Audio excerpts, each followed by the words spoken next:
ng alkalde. Kahit ang Pangulo ng Bansa, animoy may alam din sa anomalya. At siya nga inihintay namin nung mag-initiate sila ng investigation. Siguro maganda rin siguro na i-request din nila si Presidente na humarap din.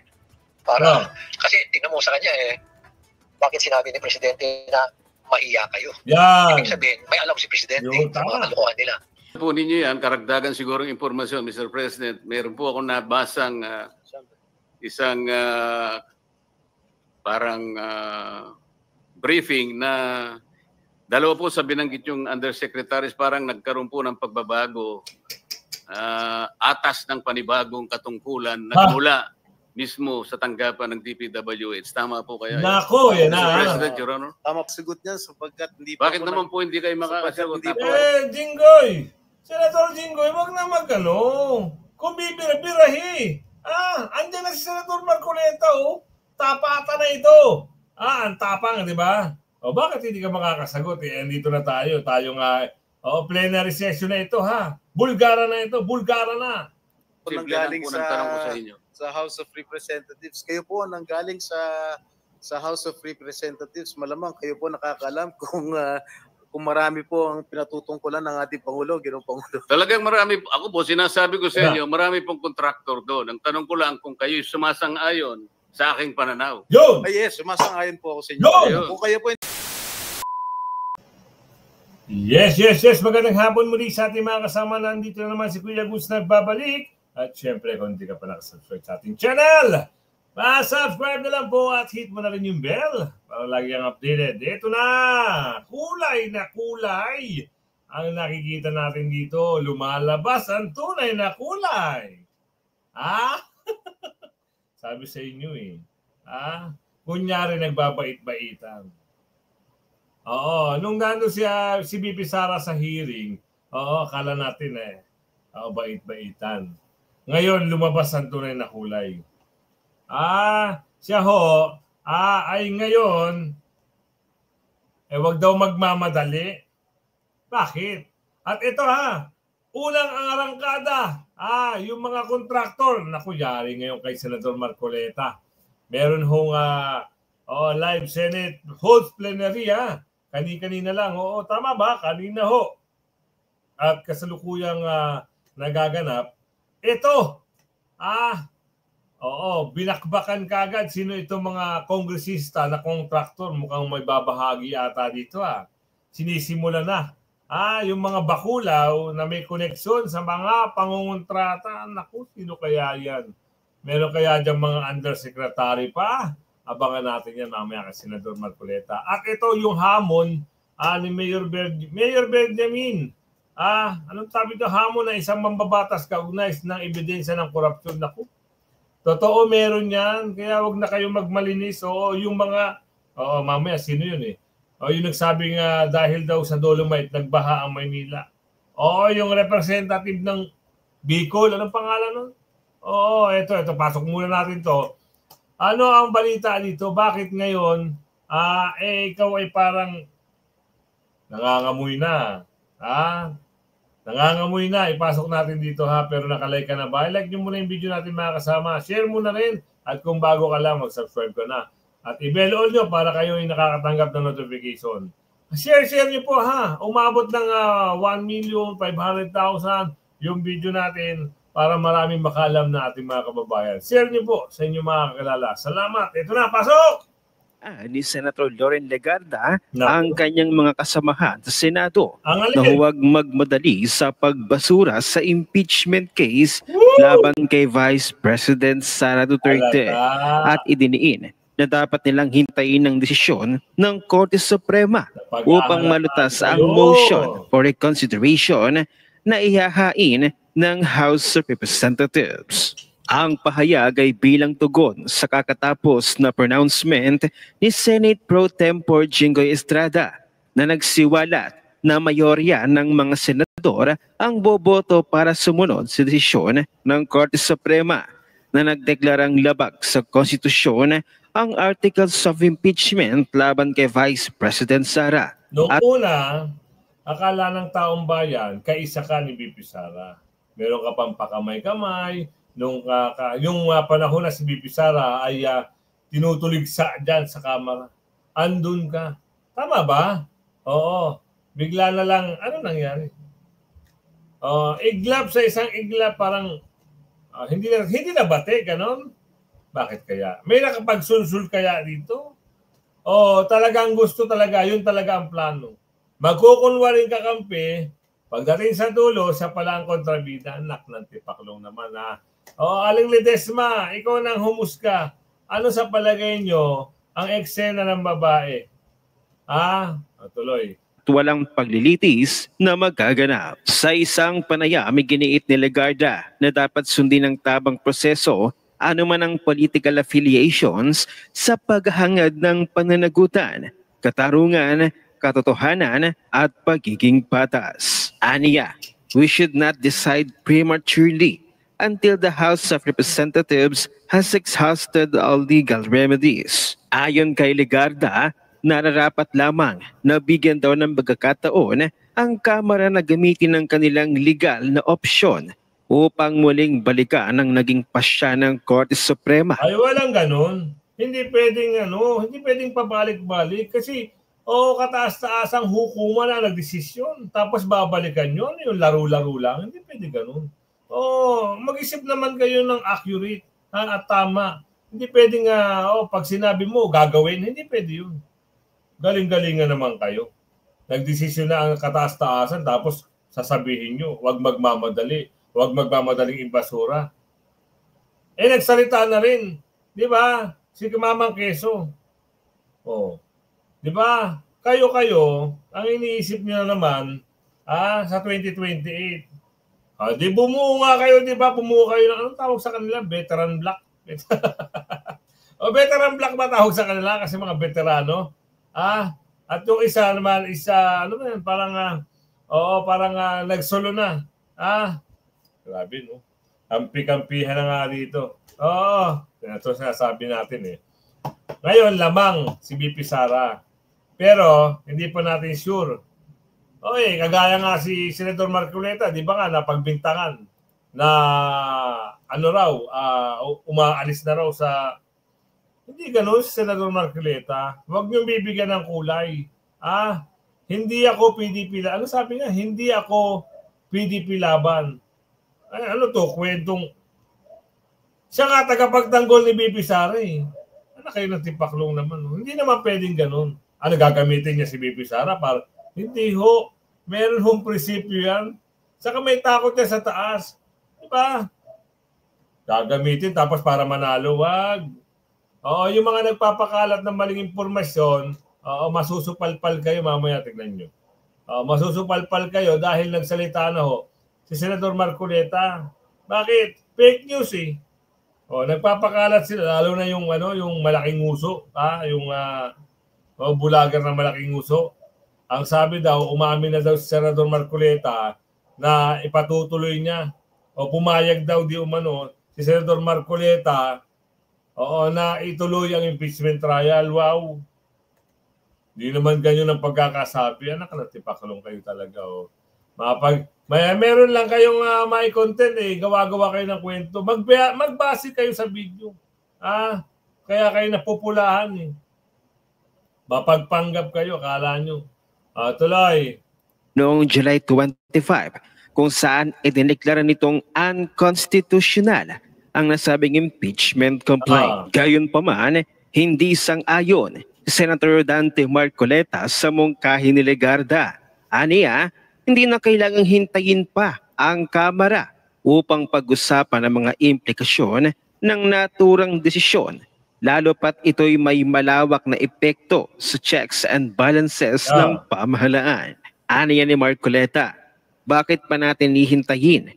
Klaro naman na ang desisyon ng Korte Suprema ay may epekto sa konstitusyonal na kapangyarihan ng Kongreso. Dapat natin itong talakayin agad. Mukha nga daw lumalabas na ang tunay na kulay ni Loren Legarda. Abay, para kay Senator Loren Legarda, wala daw siyang nakikitang kahalagahan ng proyektong Dolomite Beach sa Maynila na nauna ng sinisisi. Sa'yo lang walang halaga. Pero nung na-appreciate ng sambayan ng Pilipino, taga-probinsya, ibang lahi, dumayo sa Dolomite, manghang-mangha sila. Kahit artificial lang, binigyang pagpapahalaga. O bakit kayo ayaw nyo tanggapin? Diba? Kami nga nagulat eh. Dating tapunan ng basura na halos hindi ka makaamoy, hindi ka makadaan sa baho ng masangsang at malansa. Binigyan sigla at binuhay ng dahil kay Tatay Digong. Pinaganda. Tapos ikaw hindi mo appreciate. Wow, sino ka? Ha? Ano ina-appreciate mo? Gigil mo kami ha? Senador Mayor Magalong, ikaw nga bahala dyan sa ano. Akala siguro itong isang bakulaw nito ay mapapaatras na si Mayor Magalong pagdating sa mga issue na ipapatawag daw di umano itong si Mayor Magalong dahil sa sinasabing mga pandudorobo. Talaga naman may dorobo eh. Gusto mo, papuntahin mo si Toby para ipakita yung text. Sa lahat ng mga kabakulaw ay mayroong mga text. Baka mamaya magkalabasan ng baho. Pumunta dyan yung mga congressman na inapi nung panahon ng nangangailangan ng ayuda, hindi binigyan. Baka magkalabasan. Napahiya itong yung representative na tinanggal ni Tatay Digong dahil biyahe dito, biyahe doon. Di umano. Pasok mo, Mayor. Hindi umurong si Baguio City Mayor Benjamin Magalong sa hamon ni House Committee on Public Accounts Chairperson Terry Ridon na maglabas ng patunay hinggil sa kanyang sinabing 30 to 40%. Ba't tinanggal ka ni Tatay Digong? Kasi biyahe ka, 4 na biyahe, naklatipaklong naman Hindi naman pala official na biyahe yun. Tapos ikaw, para makaganti lang ganon? Hindi pwede yung ganon. Dahil ba ikaw yung pinaka attack dog ngayon, bibira ka na ng bibira. Wow! Diyan kayo kita mo yung isa taga Bicol, yung kasama mo. Ayaw na lumantad. Kasi pag dumating na yung wait there's more, sigurado tas-tas kayo lahat. Galingan nyo lang, 3 taon na lang yan. 3 taon na lang ang hinihintay. Kung mangyari pa pag sabi ni VP Sara, let's go! Pag nag-let's go na, di ba? Sama-sama nating abutin. Di ba? Ganun lang kasimple. Let's go! Feedback ng mamambabatas sa mga flood control at infrastructure projects. Nagtataka nga ako bakit sinasabi na nagsasalita ako na wala akong naipakita pang ebidensya. Tuwing nagsasalita naman ako doon sa mga corruption, pinapakita ko naman yung mga ebidensya. Kaya lang, ang problema, hindi nila ina-appreciate. Binigyang diin ni Magalong na sa ilang pagkakataon ay siya mismo ang naging resource person sa mga investigasyon at naging saksi sa sistemang umiiral sa loob ng gobyerno at nakahanda itong humarap sakaling imbestigahan siya. Dagdag pa. Pahiya ito si Sarot Biko pa, ang pangalan nun? Yun daw ito, pag nagharap kayo nito ni Mayor Magalong, sigurado masasupalpal ka ng ebidensya. Wag mo nga hamunin. Ito ay dating nagsilbi sa bayan. General ito. Ikaw, ano ka ba? Talong ng ating kababayan. Ano ka ba? Ang tapang at may paninindigan ito. Hoy! Ano ka? Ngayon ka lang sumisibol. Papasikat ka ba? Hindi ka pwede. Yung mga nagpasikat, dumaos na. Lalo-lalo na yung mga taga-mountain. Ilan sila? Yung teacher ko yung Baklita, yung SAS bro, sino pa, yung mga taga-bund, wala na sa linyada. Ngayon, sige, umatake ka ng umatake kay Mayor Magalong at kay VP Sara at mga Duterte. Malalaman mo, baka next time wala ka na sa listahan ng political career kasi talo na, mabaho na ang pangalan. Hindi na binoto. Tama sa tama. Tignan mo yung taga Laguna, iyak tawa, wala na. Diba? Magano sila. Kita mo yung taga, ano ba yun? Iloilo ba yun? Talo rin. Nagawan lang ng paraan yung taga Maynila. Talo na nga, nanalo pa Ng alkalde, kahit ang Pangulo ng Bansa, animoy may alam din sa anomalya. At yan nga hinihintay namin nung mag-initiate sila ng investigation. Siguro maganda rin siguro na i-request din nila si Presidente na kumarap din Para, kasi tingnan mo sa kanya bakit sinabi ni Presidente na maiya kayo? Yan. Ibig sabihin, may alam si Presidente Yun, sa mga kalokohan nila. Marinding sinabi ng punong ehekutibo ng Baguio City na may government officials din na kusang lumalapit sa kanya upang magbahagi ng impormasyon. Pero takot silang magsalita sa publiko dahil sa banta sa buhay at negosyo. At kung sakali umanong magsasagawa ng investigasyon ang Kamara, ay wala raw pag-asang masusolusyonan ang problema. Wala akong hope yan. Wala akong hope yan. Pero kung third party magkakandak ng investigation, yun talagang investigador, hindi yung mga mag-grandstand. Kasi hindi naman sila trained sa investigation dati naman ako CITG, so alam ko kung paano ang investigasyon. Pero kung ang investigasyon nila, pakita lang sa tao, wala naman silang skills sa investigation. Yun. Sa huli, muling binigyang diin ni Magalong na handang humarap at magsilbing pinuno ng isang malayang investigasyon basta't bigyan siya ng otoridad sa mga investigative units ng PNP at NBI. Yan. Supalpal pa ngayon. Supalpal ngayon itong nahamon mo pa si Mayor Magalong Hindi mo ba alam? Isang magaling na dating general yan, si IDG. Marunong sa investigasyon kaya alam niya may mga dorobo, may mga kurap. Ang kukulit nyo kasi. Ito na mas maganda rito. Senator Marcoleta, sino ba yung bibirahin mo? Gusto namin malaman, ano yung problema dyan? Pwede bang umpisahan mo sa bagay? Ito na, parang inuumpisahan na ni Senator Marcoleta mayroon ng plenary session, sino kaya yung mga durobong mababanggit? At parang mababanggit ba dito o may pahapyaw na? Pondohan ang isinagawang kontrobersyal na retrofitting ng tulay. Naku, na dapat ang kontraktor ang gumastos dahil nasa ilalim ng warranty period. Dahil dito, gumastos pa ang ating gobyerno ng karagdagan na 400 million pesos.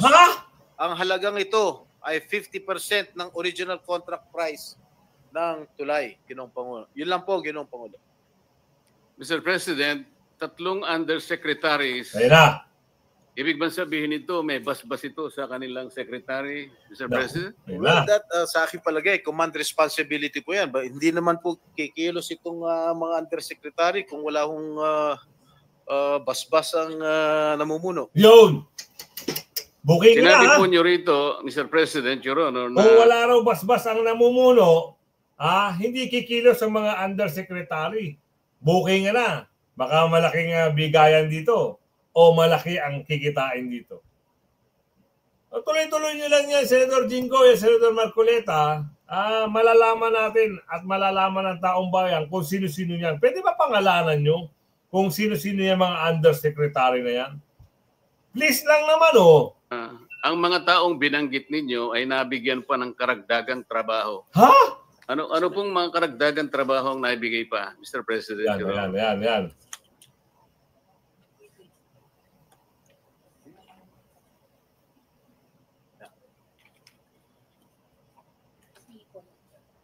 Habang binabasa po ninyo yan, karagdagan sigurong impormasyon, Mr. President, meron po akong nabasang isang briefing na dalawa po sa binanggit yung undersecretaries parang nagkaroon po ng pagbabago, atas ng panibagong katungkulan nagmula mismo sa tanggapan ng DPWH. Tama po kaya? Nako, yan Mr. President, Your Honor? Tama po kayo, Ginoong Pangulo.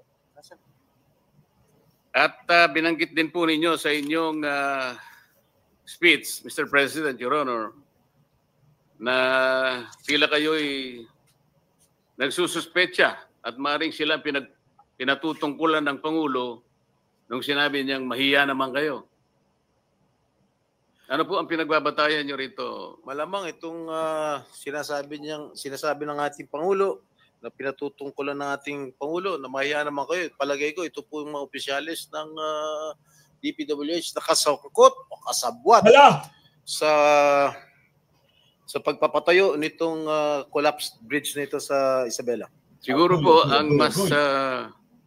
Ipatawag na yan! Ipatawag na yan! Sino kaya yan? Tuloy! Tamang isipin natin, ilan lang siguro sila sa pinatamaan ng Pangulo. Kasi nung sabihin ng Pangulo po ito, Mr. President, nakaharap po siya sa Kongreso eh. Napakarami pong kontraktor doon eh. Nakaharap siya sa Kongreso. Maraming kontraktor. Dinerecho na niya si Marcoleta. Maraming kontraktor sa mga mga bakulaw na yan sa Kamara. Kayo po nakakalam nun dahil kayo po nanggaling sa House of Representatives. Hindi po, tinatanong ko po kayo kung isang ayon na maaring mas marami ang pinatutungkulo ng Pangulo. At hindi lamang po bagsakan ng tulay ang pinag-uusapan doon. Yan. Mr. President, hindi po ako makakasagot niyan sapagkat hindi po Bakit naman po hindi kayo makakasagot? Jinggoy! Senator Jinggoy, wag na magano. Kung bibira-birahi. Andyan na si Senator Marcoleta, tapatan na ito. Ang tapang, di ba? Bakit hindi ka makakasagot? Andito na tayo. Tayo nga, plenary session na ito, Bulgara na ito. Bulgara na. Nanggaling sa House of Representatives. Kayo po nanggaling sa House of Representatives. Malamang kayo po nakakalam kung marami po ang pinatutungkulan ng ating Pangulo, Ginoong Pangulo. Talagang marami. Ako po, sinasabi ko sa inyo, marami pong kontraktor doon. Ang tanong ko lang kung kayo sumasang-ayon sa aking pananaw. Yun! Yes, sumasang-ayon po ako sa inyo. Yun! Kung kayo po ay naniniwala, maniniwala rin po ako. Mr. President, Your Honor, di ba pangkaraniwan pagka meron po tayong itinatayong isang infrastructure, lalong-lalo na po yung mga vertical infrastructure, malimit po nating nakikita, nakatabi po yung meron pong parang banner yung, anong tawag doon? Yung COA. Meron billboard po ang COA. Billboard. Na kung saan nakalagay yung ilang mga detalye, pangalan ng proyekto. Minsan po pangalan po ng politiko nandun. Yung halaga ng proyekto, yung description hanggang saan, di ba? Yung contractor kung sino yon. Pero nananatili lang na isang billboard. Hindi naman nagkakaroon ng updated report ang COA kung ilan porsyento na halimbawa after a while ang natatapos. Nananatili lang isang billboard na akala mo nagbabantay sa project. Tama po kayo. Kaya ko po tinatanong ito, Mr. President. Nangyari po ito sa Misamis Occidental. Yan. Nagtayo ng isang irregular na proyekto. Sa pondong-pondo pa lang, Mr. President. Saan ka nakakita ng isang housing project ang pondo manggagaling sa DPWH? So nung tanungin ko po yung auditor, sapagkat sila naman dapat nakabantay sa lahat ng proyekto, alam mo ba ako ito na nanggaling sa... Hindi po. Alam mo ba rin ba ako na yung titulo na pinagtayuan ng project na yan ay hindi pag-aari ng syudad? Hindi rin po. No. Wala ba kayo akong pakialam? Dahil kayo po ang security guard ng pera ng gobyerno. Nakikialam po. Kailan po kayo makikialam? Pagka po tapos na ang project. Akala ko baka ako ang COA ay merong preventive measures, action. Ibig mo sabihin ka ako pag natapos ang project, natapos na po talaga ang project, ngunit ang titulo po ay pag-aari ng mga pribadong mga mamamayan. Nang tanungin ko po siya, sino ang may-ari ng project? Yan. Wala pong maisagot. Ngayon po, itong ang inyong privilege speech, Mr. President, Your Honor, ay salamin lamang ng isang napakalaking anomalya na nagaganap sa ating bansa. At salamat po sapagkat kahit na ito po ay isa lamang sa mga bagay na maaaring makapagbigay po ng alalahanin sa ating mga mamayan sapagkat ito ay pera ng bayan, lalong-lalo na po yung binabanggit ninyong mga opisyal ng pamahalaan na parang kasangkot pa sa mga pangyayaring ito, na maaaring ang pwesto po nila ay nagpalipat-lipat sa ilang mga lugar sapagkat ito pong mga listahan ng mga bumagsak na tulay. Kung makikita po niyo yung tatlo sa binanggit niyo sa Luzon po Sa Makapid po, ulit-ulit po ito. Parang napakasama pong pagsasalamin. Kagaya po ng ginawa ninyo, sabi niyo, ito pa naman ay isang symbol of strength and connectivity. parang nasira po yung simbolo na yun, Mr. President, Your Honor. Ano po ang iniisip po ninyong gawin, Mr. President, Your Honor? Sana po ay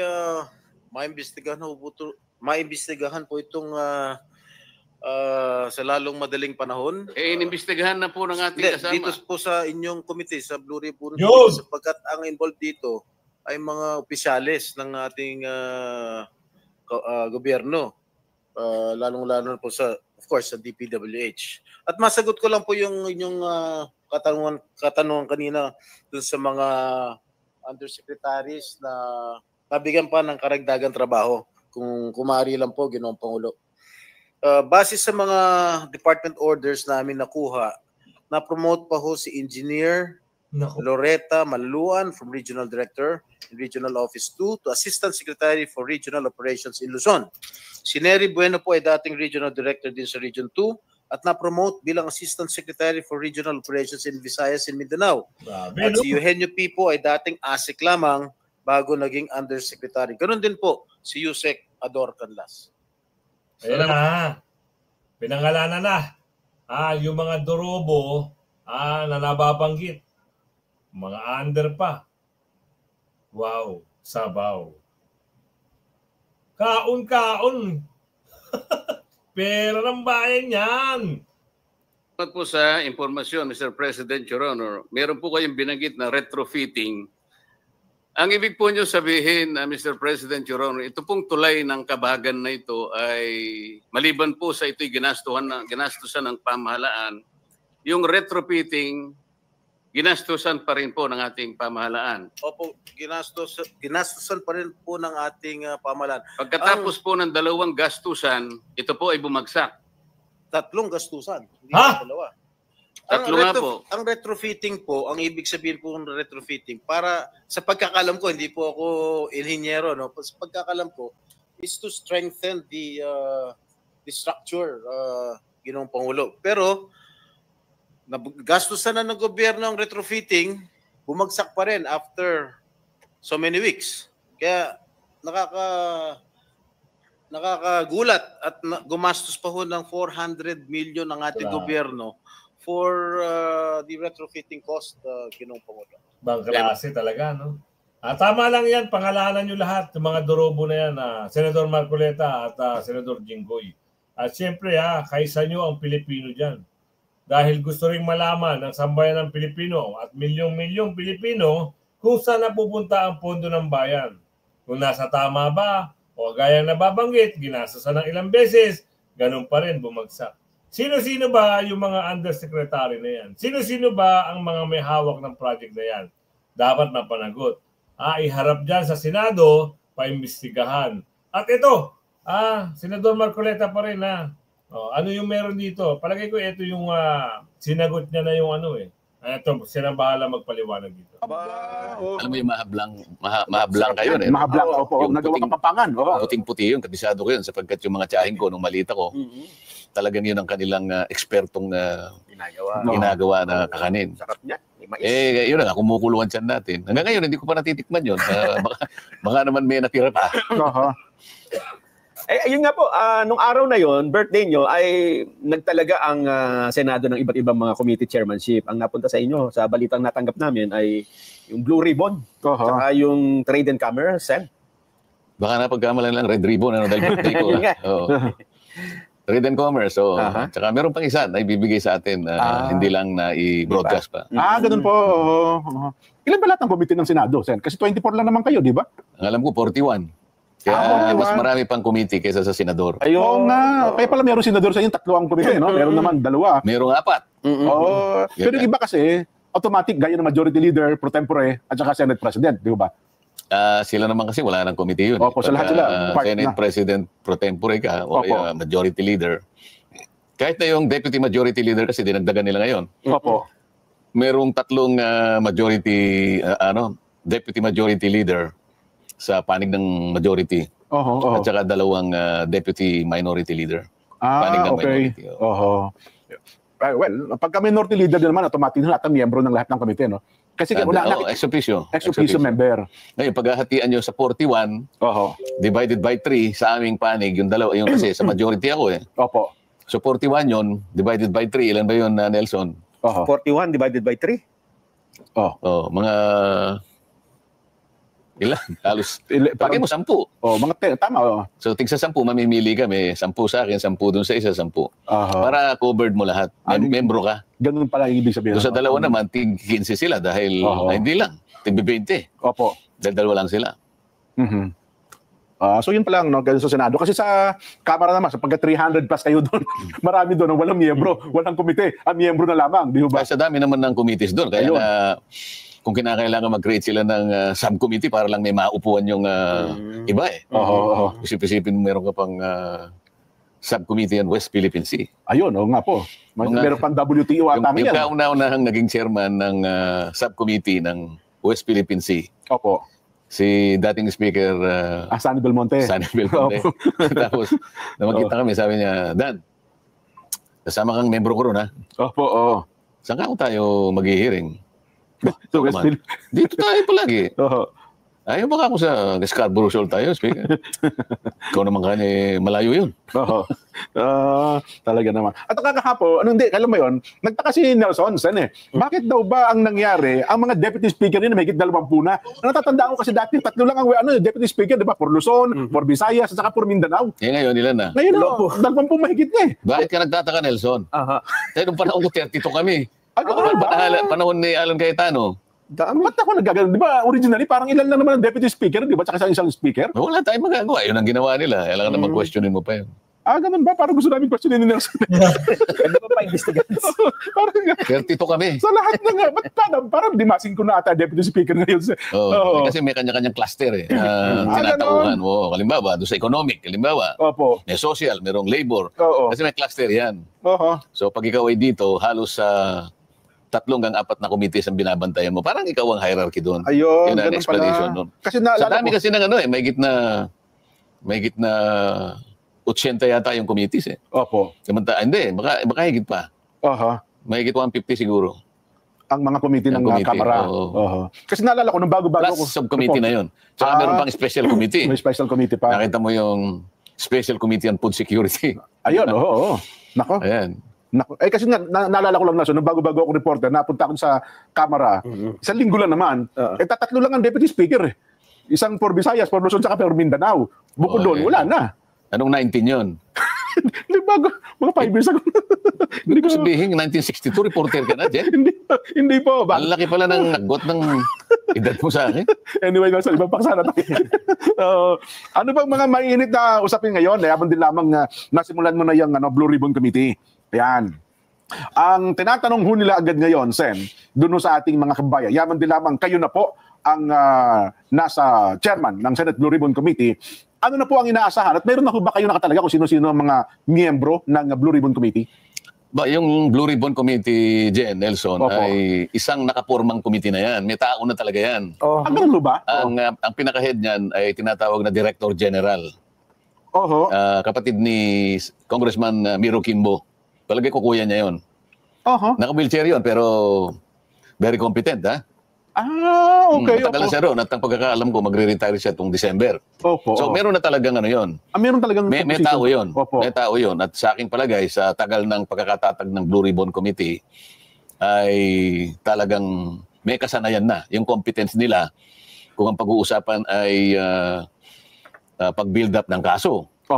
Yung mga tinatawag na stop work. Para sa ganun, ay hindi ka lang basta-basta nagtatanong. Pag nagtanong ka, may basihan yan. Hindi yung kung ano-ano lang tinatanong. Parang kung sino-sino lang ng mga, yung mga, anong tawag din sa mga nasa television na ang tanging gawain lang ay magtatanong ng, wala naman direksyon ng mga tanong, hindi ba? Doon hindi. Kasi ang Blue Ribbon, makikita mo, kinakailangan ma-establish mo yan. 3 bagay, may tinatawag na malfeasance, misfeasance, and nonfeasance. Yung 3 na yun. Kinakailangan, bago ka mag-imbestiga, ma-establish mo na alin man sa 3 ito ay nandun. Either malfeasance, misfeasance, nonfeasance. Ibig sabihin, puro katiwalian yan eh. Na nagaganap o naganap sa maraming ahensya ng ating pamahalaan. Kaya importanteng komite. At yan lamang ang isang komite na nakita ko sa Senado na meron siyang sariling logo. At saka sariling rules ata yan, Sen, ano? Hindi, lahat naman ng komite may kanya-kanyang rules. Pero ito may sariling logo lang siya. Opo. Pero siya talagang magtataka ka. Ibig sabihin parang independent siya eh. Kung yun ang tradisyon, igagalang natin ang tradisyon. Opo. Yan ha. Kung napanood nyo yung mga balita ngayon, hindi na nila matitibag itong si Senator Marcoleta. At doon sa mga question, bakit daw sa Blue Ribbon binigay kay Senator Marcoleta, panahimik na kayo. Kita nyo, nagsimula na siya sa plenary. Iniisa-isa siya. Meron na nabanggit na pangalan, meron ng kontraktor na binubuko. Sana ibuko na rin yung mga kongresistang kontraktor, yung mga bakulaw na kontraktor. Hanggang sa muli palagay share. Hanggang sa muli. Bye-bye!